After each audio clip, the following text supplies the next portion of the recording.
Salaar part 1 cease fire December 22న భారీ అంచనాల మధ్య ప్రపంచ వ్యాప్తంగా విడుదలైన సంగతి తెలిసిందే. విడుదలకు ముందు ఎటువంటి హడావుడి లేకుండా సినిమాకు సంబంధించిన ప్రతిదీ నేరుగా వెండితెరపైన చూపించి అభిమానులకు మంచి కిక్కిచ్చాడు ప్రశాంత్ నీల్. అభిమానులు ప్రభాస్ చిత్రంపై పెట్టుకున్న ఆశలన్నీ సలార్తో నెరవేరాయి. విడుదలైన మొదటి రోజే 178 కోట్ల కలెక్షన్స్ తన ఖాతాలో వేసుకుంది సలార్. ప్రస్తుతం ప్రభాస్ క్రేజ్ పాన్ ఇండియా లెవెల్లో ఇంకోసారి మోత మోగిపోతోంది. సలార్ చిత్రానికి ఇటు సౌత్తో పాటు విడుదలైన అన్ని భాషల్లోనూ ఊహించని రెస్పాన్స్ లభిస్తోంది. అటు అమెరికాలో కూడా మంచి టాక్ను సొంతం చేసుకుంది. కేవలం 2 రోజుల్లోనే ఈ మూవీ అక్కడ $5 మిలియన్ కలెక్ట్ చేసింది. బాహుబలి 1, 2 తర్వాత సలార్ సినిమా అక్కడ $5 మిలియన్ వసూలు చేసింది.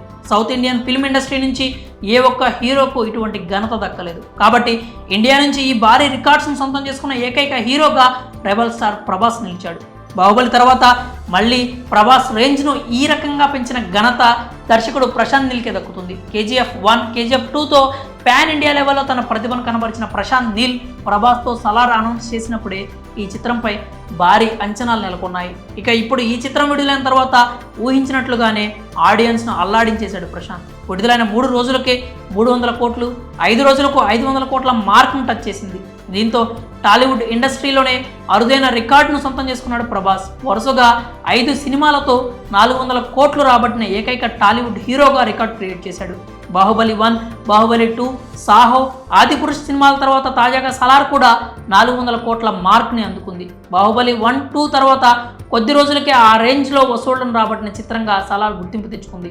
ఇక ప్రస్తుతం టాలీవుడ్ ఇండస్ట్రీ నుంచి RRR తర్వాత సలార్ మాత్రమే అత్యధిక వసూళ్లను రాబట్టిన క్లబ్లో ఉంది. అదీ కాకుండా ఈ ఏడాది విడుదలైన చిత్రాల్లో మొదటి రోజునే అత్యధిక కలెక్షన్స్ రాబట్టిన చిత్రంగా కూడా సలార్ సినిమా ప్రత్యేకంగా నిలిచింది. ఇంకా థియేటర్లలో సలార్ ఊపు ఏమాత్రం తగ్గకుండా అదే రేంజ్లో దూసుకుపోతుంది. ఇప్పటికే బాహుబలి 2 1000 కోట్లు కలెక్ట్ చేసిన విషయం తెలిసిందే. ఒకవేళ సలార్ కూడా 1000 కోట్లు కలెక్ట్ చేస్తే ప్రభాస్ ఖాతాలో 2 చిత్రాలు 1000 కోట్లు కలెక్ట్ చేసినవిగా ఉంటాయి. అటు ప్రభాస్తో పాటు ప్రశాంత్ నీల్ కూడా KGF 1, KGF 2 తర్వాత 1000 కోట్లు వసూలు చేసిన దర్శకుడిగా ఘనత దక్కించుకుంటాడు. ఏదేమైనా కొన్ని వేల కోట్లు రాబట్టే అంత రేంజ్ డార్లింగ్ ప్రభాస్కి మాత్రమే సాధ్యమని చెప్పి తీరాల్సిందే. మరి ఈ విషయంలో మీ అభిప్రాయాలు అంటే కామెంట్స్ రూపంలో తెలియజేయండి.